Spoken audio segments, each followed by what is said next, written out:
Hey guys, Mr. Nichols here. Hopefully you guys have been doing well this last week.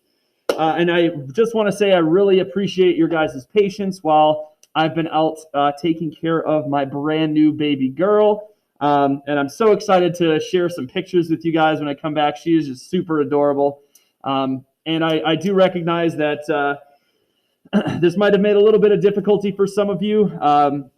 Especially since this was kind of last minute for me. I knew that she was coming, but she came 2 weeks early, so I didn't quite have all of my plans set up to kind of operate self-sufficiently. So I really appreciate the patience that you guys have shown over the last week, and I won't be here again next week. So I do welcome you guys to ask me any questions. Shoot me an email. I can't promise I'll be able to respond to them ASAP. It might have to wait until next week. But feel free to ask your sub with any questions. If there's any real burning questions or any big issues that arise, please don't hesitate to reach out. But again, I am going to be returning not this upcoming Monday, but the following Monday.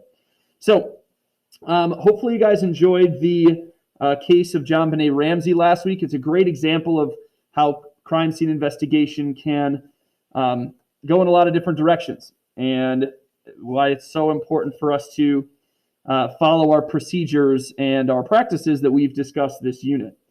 So I'd like to kind of open things up here today with kind of just a quick little recap of how we go through and calculate the probative value of evidence. Now, this is something that we started talking about on Friday last week. It was right at the end of the day on Friday, on Homecoming Friday. So I'm envisioning we need a little bit more practice with this. So we're going to get a little bit more practice on this, and we're going to be working through basically calculating the value of probative evidence or class evidence. And then we'll also be looking at some practical applications of how we can identify individual versus class evidence through our station lab, which we'll do next class period. And then realistically, that's all of our concepts for our unit. So on our next class period, I will also be giving you guys a study guide on Google Classroom that'll kind of summarize a lot of the big key takeaways that we should have reached by the end of this unit. So again, we'll take plenty of time when I come back to kind of get everybody back on the same page. So don't worry if you're a little bit lost. We'll kind of pick up some of those pieces when I return. Okay, so what I'm going to do here today is I'm going to go ahead and kind of work through this little practice worksheet here, and I'd like you guys to follow along. Now, in our second activity that we'll be doing today, there's a second section on there where you'll kind of be doing some similar calculations here. So let's go ahead and dive into this here. Now, if you remember correctly, we started last week talking about how we can take different pieces of class evidence, combine them together to narrow our pool of suspects down even further. Now, again, this class evidence is going to be different from individual, because individual takes us down to a single suspect, right? A single individual, as the name suggests. Class evidence is going to narrow our field of suspects down to a group. So in this case, let's say that we have this little scenario here. Let's say that someone was seen doing some suspicious behavior in the hallways, and we're trying to figure out who we need to question here at Columbine to try and figure that out. So we know that this individual, okay, which, by the way, this says to show your work on a separate sheet of paper. You don't have to do that. You guys all have a copy of this. So let's say that this individual was wearing glasses. They were wearing jeans. They were in a black shirt, and they left the building, and they went onto a bus, and they were wearing stud earrings. So now, originally, the way this is kind of designed is that we would count the number of people in our class that have each of these things. Obviously, we're not together doing that. So I'm just going to kind of throw in some arbitrary numbers here.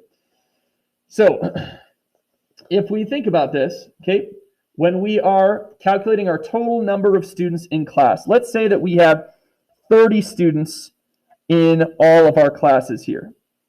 Okay, so 30 students is going to be our total for all of these values. Okay. So we're just looking at our specific classroom, not the entire school as a whole. Okay. So let's say that we counted the total number of people who had glasses in this class. And let's say that we had 5 students that were wearing glasses. let's say that we had 21 students that were in jeans. We had 12 students that were wearing black shirts. We had 3 students who rode the bus. And then we had, let's say, 8 students that had stud earrings. So when we're calculating the value of this class evidence, we have to first convert these values into percentages. Now, before we do that, we need to convert each of these into decimal values, because remember, decimal values are kind of like our working number that we have here. Okay, so simple enough for this. We're just going to divide each of these by our total number of our population, in which in this case is 30 students. So 5 divided by 30 gives us 0.166666. So let's say 167. So I'm going to ask that we go, let's go to 3 decimal places here. Okay, 21 divided by 30 gives us, 0.7. Okay, 12 divided by 30 gives us, sorry, I realized I wasn't off there, 0.4. Okay, 3 divided by 30 gives us 0.1. And then 8 divided by 30 gives us 0.2666667. So let's just say 0.267. Okay.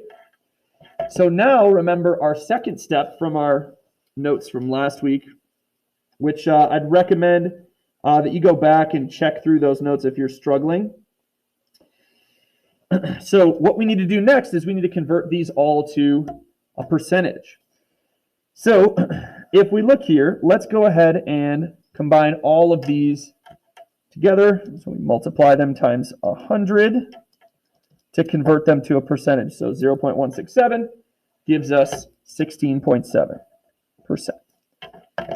0.7 times 100 gives us 70%.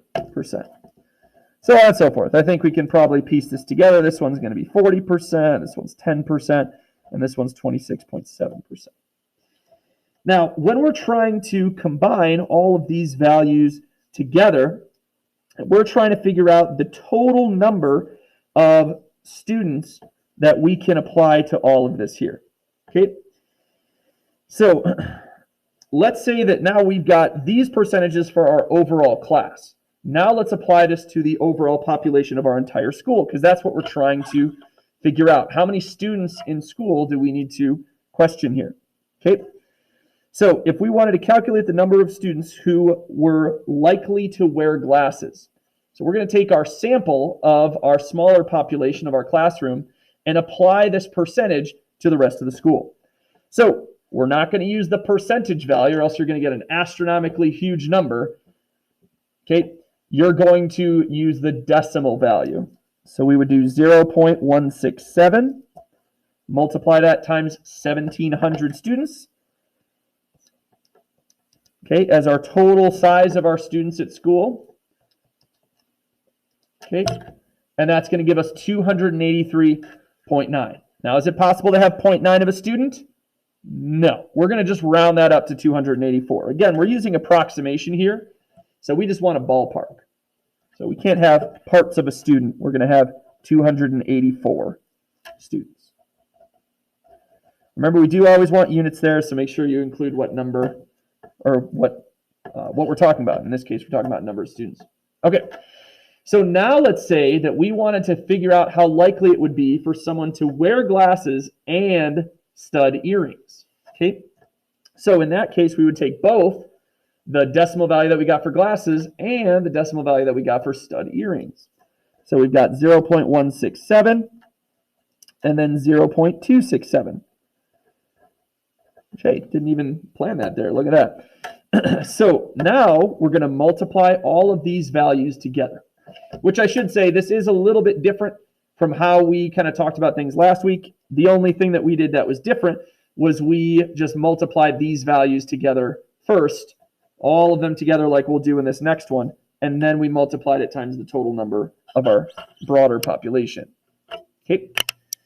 All right, so multiply both of those. So we've got 0.167 times 0.267 times 1,700. Okay.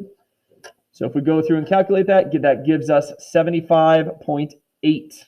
So again, we're going to make that number round up. So we're going to have 76 students. Okay. Now, if we look here, what do we notice is happening to our population or our size of students we need to go question? Notice it's getting smaller. So we're narrowing our suspect pool to a smaller group of people. That's how class evidence can be used in a helpful way. Okay. All right. So now let's go ahead and we're going to look at all of the above criteria. So take 0.167 there. Okay, 0.7 for wearing jeans, 0.4 for wearing a black shirt, 0.1 for riding the bus, and then 0.267 for having stud earrings. Okay, so now we're going to multiply all of that together. 0.167. Oops, sorry, make that fit there. There we go. 0.7 times 0.4 times 0.1 times 0.267 times 1,700 students. And again, the way that we would do this before that I had talked about, and really I'd probably recommend doing this part first. So multiplying all of these values together, which actually, you know what, let's just do that. I'm just going to hit second enter, except I'm going to get rid of that last step there. So if we multiply all of that together, that's going to give us 0.001248. Okay? And we want to be really specific with this number because if we round too much, it's going to really throw off our answer. So we'll go that far. Okay? All right, so now you would multiply this value times this total number here. Now the reason I'd recommend doing it this way is because we have some questions where I'll be asking what is the percentage of people who might have this all of these characteristics, where you would just use this number there and then you just multiply it times 100 because this is our decimal value for combining all of these different characteristics together. Okay, but in this case we're going to multiply it times 1,700. That's 1,700 students. Okay. So if we do that, multiply it times 1,700. So that gives us 2.12 students. So now our population of students, if we round it, are just 2. So we've gone from our 1,700 students down to 2. So this is very useful. And we can kind of use that to answer this question down here, as what I was just going to mention. So this is useful in court because it narrows, so class evidence narrows the field of suspects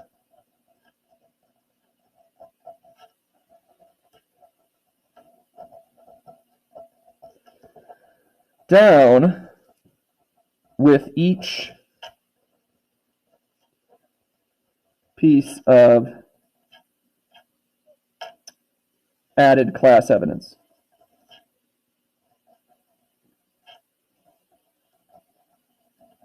Okay, so we've narrowed our field of suspects down smaller and smaller.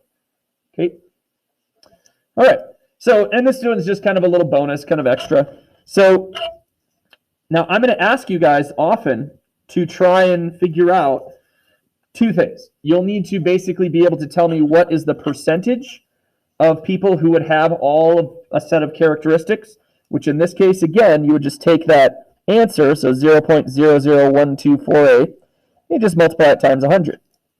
Okay. So if we do that, and let me just dial that in there for completion's sake, multiply that times 100, and that's going to give us 0.1, let's say 125, and that's a percent there, 0.125. So that's one thing I might ask you to do. The other thing that I'll ask you to do is to take your decimal value of all of them multiplied together and apply it to a total population, just like we did in this one. Now, let's say that instead of just talking about our high school, let's say that we wanted to broaden our search out to all high school students in Colorado. Now, you wouldn't need to go ahead and dial all these values in again. Instead, you can just use this decimal value right here. So 0.001248. And then we're just going to multiply it times the total number of high school students in Colorado, and that's 270,000 approximately. Okay, so if we go and do that,